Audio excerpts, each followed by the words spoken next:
రెండవ రాజులు గ్రంథము 23వ అధ్యాయము. అప్పుడు రాజు యూదా పెద్దలనందరినీ యెరూషలేము పెద్దలనందరినీ తన యొద్దకు పిలువనంపించి, యూదా వారినందరినీ యెరూషలేము కాపురస్తులనందరినీ, యాజకులను, ప్రవక్తలను, అల్పులనేమి ఘనులనేమి జనులందరినీ పిలుచుకొని యెహోవా మందిరమునకు వచ్చి, వారు వినుచుండగా యెహోవా మందిరమందు దొరికిన నిబంధన గ్రంథములోని మాటలన్నిటినీ చదివించెను.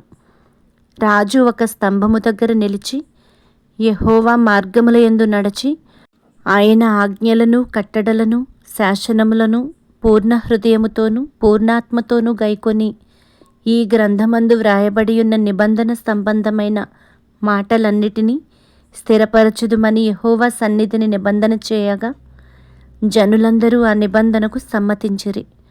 రాజు బయలుదేవతకును అషేరా దేవికిని నక్షత్రములకును చేయబడిన ఉపకరణములన్నిటి యెహోవా ఆలయములో నుండి యువతలకు తీసుకొని రావలెనని ప్రధాన యాజకుడైన హిల్కీయాకును, రెండవ వరుస యాజకులకును, ద్వారపాలకులకును ఆజ్ఞ ఇయ్యగా, హిల్కీయా వాటిని యెరూషలేము వెలుపల కిద్రోను పొలములో కాల్చివేసి బూడిదను బేతేలు ఊరికి పంపివేసెను.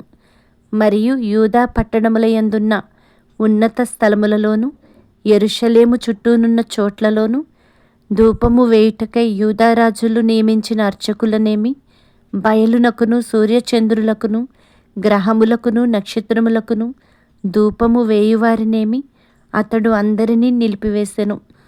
యెహోవా మందిరమందున్న అషేరా దేవి ప్రతిమను యెరూషలేము వెలుపలనున్న కీద్రోను వాగు దగ్గరకు తెప్పించి, కీద్రోను వాగు ఒడ్డున దాని కాల్చి త్రొక్కి పొడుము చేసి, ఆ పొడుమును సామాన్య జనుల సమాధుల మీద చల్లెను. మరియు యెహోవా మందిరమందున్న పురుషగాముల ఇండ్లను పడగొట్టించెను. అచ్చట అషేరాదేవికి గుళ్లను అల్లు స్త్రీలు వాసము చేయుచుండిరి. యూదా పట్టణములోనున్న యాజకులనందరినీ అతడు అవతలికి వెళ్ళగొట్టెను. గెబా మొదలుకొని బెయేర్షెబా వరకును యాజకులు ధూపము వేసిన ఉన్నత స్థలములను అతడు అపవిత్రపరచి, పట్టణములో ప్రవేశించువాని ఎడమ పార్శ్వమున పట్టణపు అధికారి అయిన యెహోషువ గుమ్మము దగ్గర నుండు ఉన్నత స్థలములను పడగొట్టించెను. అయినప్పటికీ ఆ ఉన్నత స్థలముల మీద నియమింపబడిన యాజకులు యెరూషలేమందున్న యెహోవా బలిపీఠమునొద్దకు రాక, తమ సహోదరుల యొద్ద పులుసులేని ఆహారము భక్షించువారు. మరియు ఎవడైనను తన కుమారునే గాని కుమార్తెనే గాని మొలెకునకు అగ్నిగుండము దాటించకుండునట్లు బెన్ హిన్నోము అను లోయలోనున్న తోఫెతు అను ప్రదేశమును అతడు అపవిత్రము చేసెను. ఇదియుగాక అతడు యూదారాజులు సూర్యునికి ప్రతిష్ఠించిన గుర్రములను మంటపములో నివసించు పరిచారకుడైన నెతన్మెలకు యొక్క గది దగ్గర యెహోవా మందిరపు ద్వారమునొద్ద నుండి తీసివేసి, సూర్యునికి ప్రతిష్ఠింపబడిన రథములను అగ్నితో కాల్చివేసెను. మరియు యూదారాజులు చేయించిన ఆహాజు మేడగదిపైనున్న బలిపీఠములను, యెహోవా మందిరపు 2 సాలలలో మనష్షే చేయించిన బలిపీఠములను రాజు పడగొట్టించి చిన్నాభిన్నములుగా చేయించి ఆ ధూళిని కీద్రోను వాగులో పోయించెను.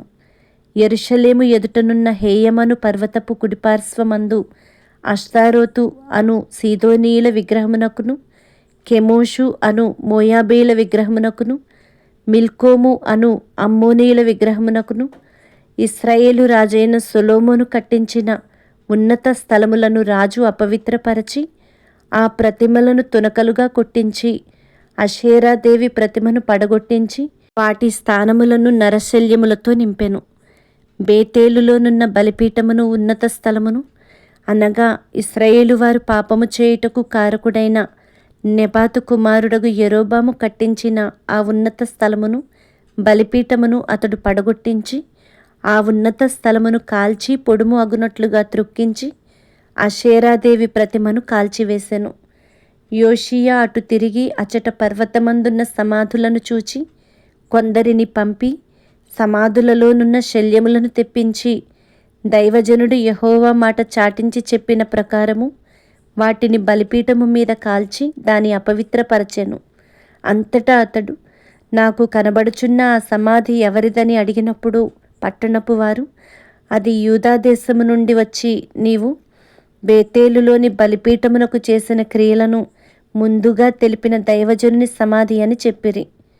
అందుకతడు దానిని తప్పించుడి, ఎవడునూ అతని శల్యములను తీయకూడదని చెప్పగా వారు అతని శల్యములను, షోమ్రోను పట్టణము నుండి వచ్చిన ప్రవక్త శల్యములను తప్పించిరి. మరియు ఇశ్రాయేలు రాజులు షోమ్రోను పట్టణములలో ఏ ఉన్నత స్థలములలో మందిరములను కట్టించి యెహోవాకు కోపము పుట్టించిరో ఆ మందిరములన్నిటినీ యోషీయా తీసివేసి తాను బేతేలులో చేసిన క్రియలన్నిటి ప్రకారము వాటికి చేసెను. అచ్చట అతడు ఉన్నత స్థలములకు నియమింపబడిన యాజకులనందరినీ బలిపీఠముల మీద చంపించి వాటి మీద నరశల్యములను కాల్పించి యెరూషలేమునకు తిరిగి వచ్చెను. అంతటా రాజు, నిబంధన గ్రంథమునందు వ్రాసియున్న ప్రకారముగా మీ దేవుడైన యెహోవాకు పస్కా పండుగను ఆచరించుడని జనులకందరికీ ఆజ్ఞాపింపగా, ఇశ్రాయేలీయులకు న్యాయము నడిపించిన న్యాయాధిపతులున్న దినముల నుండి ఇశ్రాయేలు రాజుల యొక్కయు యూదా రాజుల యొక్కయు దినములన్నిటి వరకు ఎన్నడూనూ జరుగనంత గొప్పగా ఆ సమయమందు పస్కా పండుగ ఆచరింపబడెను. ఈ పండుగ రాజైన యోషీయా ఏలుబడిలో 18వ సంవత్సరమందు యెరూషలేములో యెహోవాకు ఆచరింపబడెను.